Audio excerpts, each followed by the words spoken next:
নমস্কার, নিউজ ভ্যানগার্ডের এক নজরে 25-এ আপনাদের সকলকে স্বাগত। আমি সুপ্রীতি রয়েছে আপনাদের সঙ্গে। লোকসভা নির্বাচনে পশ্চিম ত্রিপুরা আসনের বিজেপি প্রার্থী বিপ্লব দেবের সমর্থনে পদযাত্রা অনুষ্ঠিত হলো বুধবার।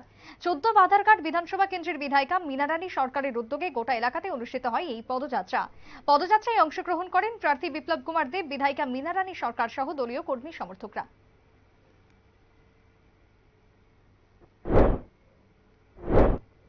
সাত রামনগর বিধানসভা কেন্দ্রের উপনির্বাচনের প্রচারে বিজেপি প্রার্থী তথা আগরতলা পুর নিগমের মেয়র দীপক মজুমদার বুধবার লোকসভা কেন্দ্রের রামপুর বিবেক সহ বিভিন্ন এলাকায় তিনি বাড়ি বাড়ি ভোট প্রচারে অংশ নেন। প্রচারে কর্মসূচিতে দলীয় কর্মী সমর্থকদের উপস্থিতি ছিল লক্ষণীয়।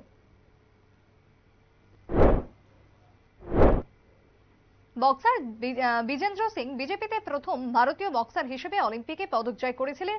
বিজেন্দ্র সিংহ 2008 সালে বেজিং অলিম্পিকে ব্রোঞ্জ পদক জয় করেন। এরপর 2019 সালে লোকসভা নির্বাচনে কংগ্রেস প্রার্থী হয়েছিলেন এই বক্সার। প্রথমবার রাজনীতির ময়দানে তৃতীয় স্থান দখল করেন তিনি। তবে এবার পুরো রাজনৈতিক দল পাল্টে নিলেন বিজেন্দ্র সিং। বুধবার যোগ দিলেন বিজেপিতে। লোকসভা আসনে কংগ্রেসের টিকিট চেয়েও ব্যর্থ হয়েছেন এই দলবদলের সিদ্ধান্ত নিলেন এই বক্সার। 7 দফার এই লোকসভার ভোটের ম্যারাথনে বিজেন্দ্র সিংহের ভাগ্যে টিকিট মিলবে কিনা তা নিয়ে থেকেই যাচ্ছে এখন প্রশ্ন। না ফেরার দেশে আরো এক সাংবাদিক প্রয়াত হলেন রাজ্যের বিশিষ্ট সাংবাদিক কনাদ মোদক।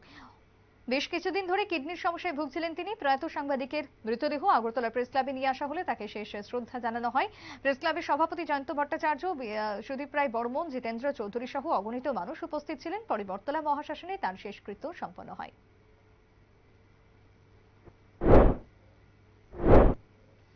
সমীরণ চক্রবর্তী টি-20 প্রতিযোগিতায় বুধবার ছিল দ্বিতীয় দিন। মোট 3টি মাঠে দুদিনের দুই বেলাতে 6টি ম্যাচ অনুষ্ঠিত হয়েছে। প্রতিটি ম্যাচেই বড় ব্যবধানে জয় তুলে নিয়েছে আসরের সেরা দলগুলো। পুলিশ ট্রেনিং মাঠে প্রথম ম্যাচে পুলিশ স্ফুলিঙ্গ 12 রানে ব্লাডমাউথকে এবং দ্বিতীয় ম্যাচে মৌচাক 83 রানে ওপিসিকে হারিয়ে দেয়। এমবিবি মাঠে এদিনের প্রথম ম্যাচে ইউনাইটেড ফ্রেন্ডস 27 রানে সংঘ থেকে এবং দ্বিতীয় ম্যাচে জেসিসি 77 রানে হার থেকে পরাজিত করে। অপরদিকে পলিটেকনিক মাঠে দিনের প্রথম ম্যাচে ইউবিএসটি 8 উইকেটে বিসিসি ডাকে, দ্বিতীয় ম্যাচে কসমোপলিটন 7 উইকেটে শতদলকে হারিয়ে দেয়। জবাবে প্রতিটি ম্যাচ থেকে 4 পয়েন্ট দখল সংগ্রহ করে নেয়।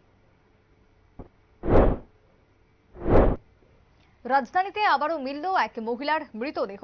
দক্ষিণ রামনগর এলাকার সৃষ্টি সামাজিক সংস্থায় মৃত অবস্থায় পাওয়া যায় ওই মহিলাকে। এলাকাবাসীদের অভিযোগ, দীর্ঘদিন ধরেই এলাকাতে থাকতেন ওই মহিলা। ঘটনার খবরে পুলিশ মৃতদেহ উদ্ধার এবং মামলা লিপিবদ্ধ করেছে বলে জানা যায়। গোটা রাজ্যের সাথে রাজধানীতেও বাইক মিছিল সংঘটিত করছে যুব মোর্চা। বুধবার আগরতলায় যুব মোর্চার উদ্যোগে অনুষ্ঠিত হলো পশ্চিম ত্রিপুরা লোকসভা আসনের বিজেপি প্রার্থী বিপ্লব দেবের সমর্থনে বাইক র্যালি। 6 আগরতলা বিধানসভা কেন্দ্রের বিভিন্ন এলাকা পরিক্রমা করে এই র্যালি। উপস্থিত ছিলেন বিজেপি সহসভাপতি পাপিয়া দত্ত, যুব মোর্চার সভাপতি ও বিধায়ক সুশান্ত দেব সহ অন্যান্যরা। অষ্টাদশ লোকসভা নির্বাচনে অবাধ এবং শান্তিপূর্ণ ভোট করার জন্য সাথে নিয়েছে সাম্প্রুম মহকুমার প্রশাসন। বিশেষ করে লক্ষ্য রয়েছে বুধবার এই উপলক্ষে অনুষ্ঠিত হলো সর্বদলীয় বৈঠকে উপস্থিত ছিলেন মহকুমার আধিকারিকরা। মহকুমার পক্ষ থেকে নিত্যানন্দ সরকার, সাম্প্রুম থানার পুলিশ অফিসার থেকে শুরু করে অন্যান্যরা উপস্থিত ছিলেন।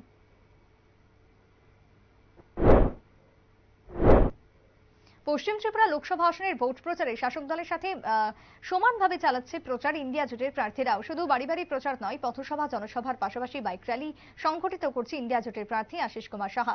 বুধবার প্রার্থীর সমর্থনে কমলাসাগর বিধানসভার কেন্দ্রে অনুষ্ঠিত হয় বাইক র্যালি। প্রার্থী আশিস কুমার সাহা ছাড়াও এই র্যালিতে অংশ নেন এলাকার প্রাক্তন বিধায়ক নারায়ণ চৌধুরী সহ ইন্ডিয়া জোটের দলীয় কর্মী সমর্থকরা। রাজনৈতিক নেতাদের দীর্ঘদিনের আশ্বাস পরিণত হয়েছে এবার হতাশায়, যার কারণে রাস্তা অবরোধের সিদ্ধান্ত নিলেন ঢুপিরবন্দ গ্রাম পঞ্চায়েতের প্রায় 2000 পরিবারের মানুষ। যুবরাজনগর বিধানসভার লালছড়া গ্রাম পঞ্চায়েতের 3 নম্বর ওয়ার্ড এলাকায় লালছড়া মোটর স্ট্যান্ড থেকে অসম আগরতলা জাতীয় সড়কের রাস্তার বেহাল দশা। দীর্ঘদিন দাবি জানিয়েও রাস্তা সংস্কারের কাজে হাত লাগায়নি প্রশাসন, যার কারণে অল্প বৃষ্টিতে জল জমে রাস্তায় পরিণত হয়েছে খাটালে। বুধবার এই পথ আটকে দিয়ে অবরোধ শুরু করে প্রায় 2000 পরিবার, যার কারণে সকাল থেকে সন্ধে পর্যন্ত রাস্তা পারাপারে তৈরি হয় সমস্যা। তবে প্রশাসন দ্রুত রাস্তা সংস্কারের হাত না দিলে এলাকাবাসীদের দীর্ঘ আন্দোলন শুরু করবেন তারা, এমনটাই হুঁশিয়ারি। বিদ্যালয়ের ছাত্রছাত্রীদের কাছে পাঠ্যপুস্তক পৌঁছে দিতে অনুমোদন পেল the all Tripura book sellers and publishers association. বুধবার শান্তিরবাজার মহকুমার সমস্ত জায়গায় পৌঁছে দেওয়া হলো পাঠ্যপুস্তক। তবে নোট বই ছাড়া এই পাঠ্যপুস্তক ক্রয় করা যাবে না বলেই জানিয়েছেন অ্যাসোসিয়েশনের সভাপতি। মূলত চলতি শিক্ষাবর্ষের ক্লাস শুরু হওয়ার আগেই অ্যাসোসিয়েশন ছাত্রছাত্রীদের হাতে তুলে দিতে চাইছে পাঠ্যপুস্তক। 2 নম্বর পূর্ব ত্রিপুরা লোকসভা আসনের ভোট গ্রহণ আগামী 26 এপ্রিল। বর্তমানে চলছে মনোনয়নপত্র জমা দেওয়ার কাজ। আগামী 5 এপ্রিল মনোনয়নপত্র জমা দেওয়ার শেষ দিন। তবে এখনো পর্যন্ত মোট 8টি মনোনয়নপত্র জমা পড়েছে। আগামী 8 এপ্রিল মনোনয়নপত্র প্রত্যাহারের শেষ দিন এবং তারপরেই ঘোষণা হবে চূড়ান্ত তালিকা। বুধবার এই বিষয়ে সমস্ত রাজনৈতিক দলগুলোকে অবগত করলেন ধলাই জেলার জেলাশাসক সমাহর্তা সাজু ওয়াইদে। জেলাশাসকের কার্যালয়ের কনফারেন্স হলে সাংবাদিক বৈঠকে তিনি তুলে ধরলেন বিস্তারিত।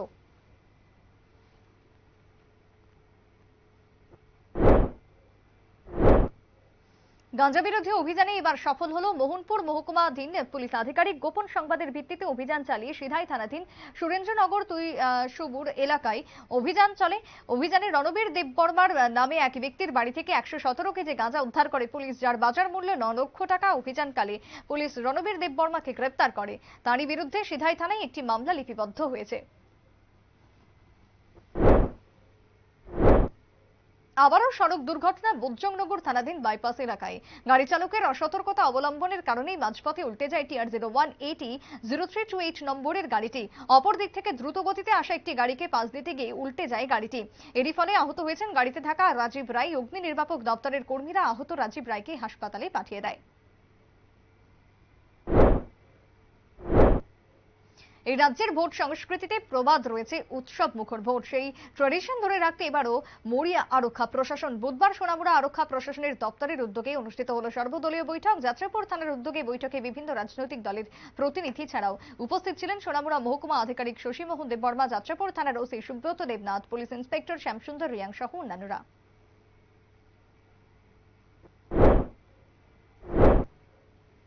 নির্বাচনী আবহে মেলাঘর থানাধীন পদ্মলোচন এলাকার ইন্দ্রকুমার পাড়ায় চৈত্রমোহন দেববর্মার বাড়িতে পুলিশি অভিযান। তার বাড়ির পেছনে মাটির গর্ত থেকে 240 কেজি শুকনো গাঁজা উদ্ধার করতে সক্ষম হয় পুলিশ, যার বাজার মূল্য প্রায় 8 লক্ষ টাকা। এতে করে বাড়ির মালিক চৈত্রমোহন দেববর্মাকে গ্রেপ্তার করে পুলিশ এবং তার বিরুদ্ধে একটি সুনির্দিষ্ট NDPS মামলায় রুজু করা হয়েছে। মেলাঘর থানার ওসি দেবাশিস সাহা জানান, এই ধরনের অভিযান আগামী দিনেও জারি থাকবে। ক্যান্সারে ভুগছেন বিহারের প্রাক্তন উপমুখ্যমন্ত্রী ও রাজ্যসভার সাংসদ সুশীল মোদী। এদিন সকালে এক্স হ্যান্ডেলে একটি পোস্ট করে সকলকে নিজের কর্কট রোগে আক্রান্ত হবার খবর দিয়েছেন সুশীল। তিনি লিখেছেন, গত 6 মাস ধরে ক্যান্সারের সঙ্গে লড়াই করছি, এবার মনে হয় সকলকে জানানোর সময় হয়ে গিয়েছে। লোকসভা নির্বাচনে কিছুই করতে পারবো না, প্রধানমন্ত্রীকে সবই জানিয়েছি। দেশ, বিহার ও দলের প্রতি চিরকৃতজ্ঞ এবং চিরনিবেদিত।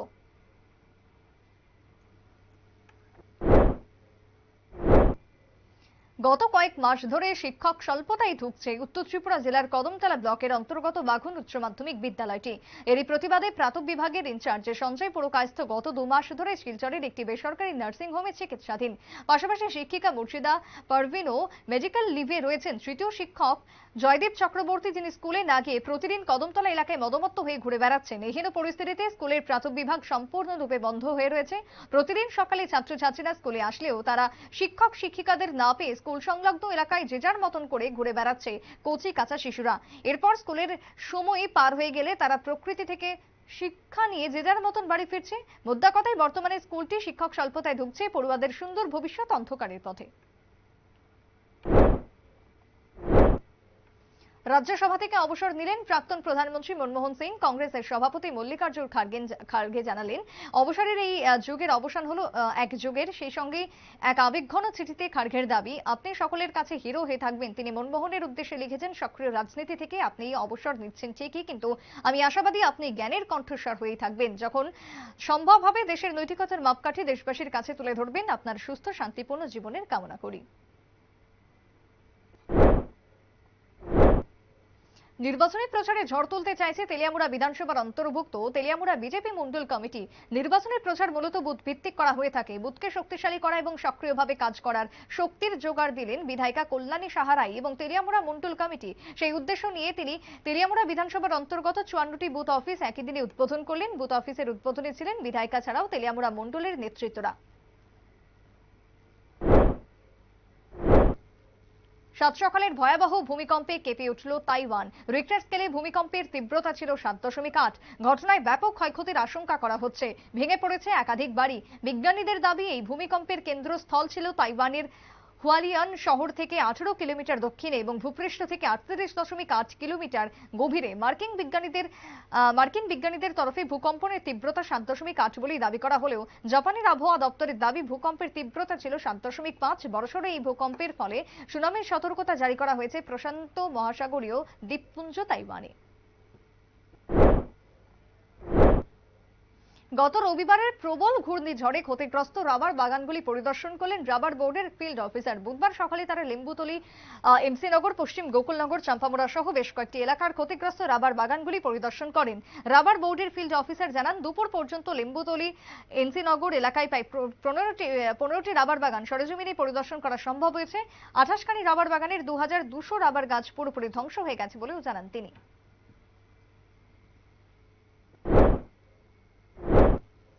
বাংলাদেশ জুড়ে ভারতীয় পণ্য বর্জনের ডাক দিয়েছে বিএনপি, কিন্তু তাদের সেই আন্দোলন তুড়ি মেরে গতকাল অর্থাৎ রবিবার ভোর রাতেই ভারত থেকে বাংলাদেশে 1650 টন পেঁয়াজ এসে তা উড়িয়ে দিল। এছাড়াও 332 টন আলুও আমদানি করা হয়েছে। গত কয়েক মাস ধরে বাংলাদেশে আলু পেঁয়াজের দাম আকাশ ছোঁয়া, ফলে বাজারে হাত পুড়ছে সাধারণ মানুষের। আর 10 দিন পরে ঈদ, তাই দেশবাসীকে স্বস্তি দিতে ভারত থেকে দ্রুত আমদানির সিদ্ধান্ত নিয়েছে হাসিনা সরকার। আগামী 26 এপ্রিল পূর্ব ত্রিপুরা লোকসভা আসনে ভোট। বুধবার খোয়াই ইন্ডিয়া জোটের প্রার্থী রাজেন্দ্র রিয়াং এর সমর্থনে খোয়াই শহরে এক মিছিল সংগঠিত হয়। উপস্থিত ছিলেন প্রার্থী রাজেন্দ্র রিয়াং, খোয়াই বিধানসভা কেন্দ্রের বিধায়ক নির্মল বিশ্বাস, কংগ্রেস দলের নেতৃত্ব ননী গোপাল দেবনাথ সহ অন্যান্যরা। পরবর্তী সময় কোহিনুর কমপ্লেক্সের সামনে সভা অনুষ্ঠিত হয়।